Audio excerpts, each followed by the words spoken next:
আসসালামু আলাইকুম।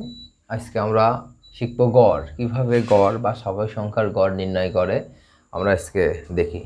তাহলে দেখি যে গড়, স্বাভাবিক সংখ্যার গড় কিভাবে।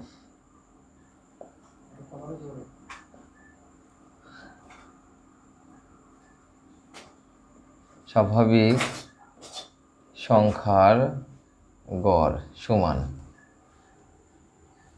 প্রথম পদ যোগ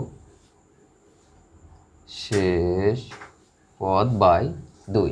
এটা হচ্ছে গড়ের সূত্র, যে স্বাভাবিক সংখ্যার গড় বা গড়ের সূত্র প্রথম পদ যোগ শেষ পদ বাই 2, প্রথম পদ যোগ শেষ পদ বাই 2। আশা করি সূত্রটা সবাই আমরা বুঝতে পারছি। তাহলে একটা অঙ্ক দেখি, যে প্রথম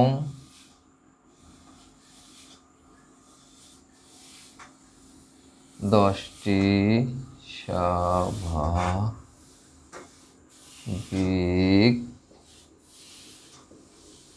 সংখ্যার গড় নির্ণয় করো। তাহলে আমরা জানি যে গড়ের সূত্র, স্বাভাবিক সংখ্যা গড়ের সূত্র যদি বসাই দিই তাহলে আমাদের মান হয়ে যায়। তাহলে এখানে প্রথম পদ কত? প্রথম স্বাভাবিক সংখ্যার প্রথম পদ। তাহলে স্বাভাবিক সংখ্যার প্রথম 10টি পদ বলতে বোঝাচ্ছে যে 1 যোগ 2 যোগ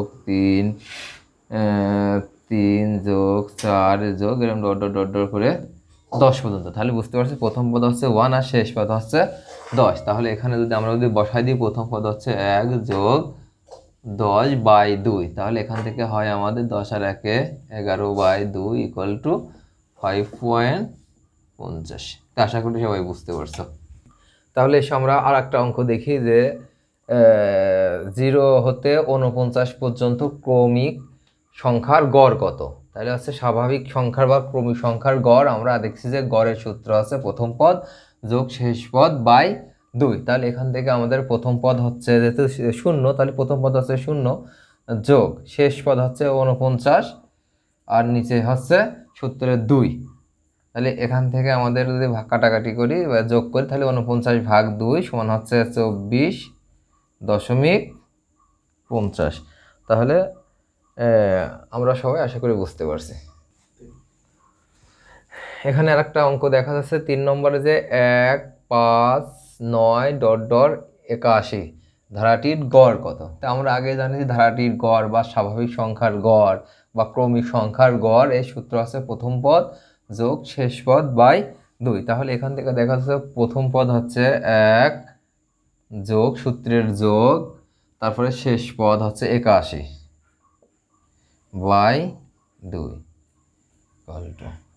এটা 1 আর 81 যোগ করলে পরে হয় হচ্ছে 82 বাই 2। এটা কাটাকাটি করলে হয় হচ্ছে 41। তো আশা করি সবাই অঙ্কটি বুঝতে পারছো। আশা করি যে এই অঙ্কগুলো আসলে করা হয়েছে, এই অঙ্কগুলো যদি তোমরা যদি বারবার প্র্যাকটিস করো তাহলে এটা বারবার পরীক্ষায় আসে এবং তোমরা সাফল্য অর্জন করবে।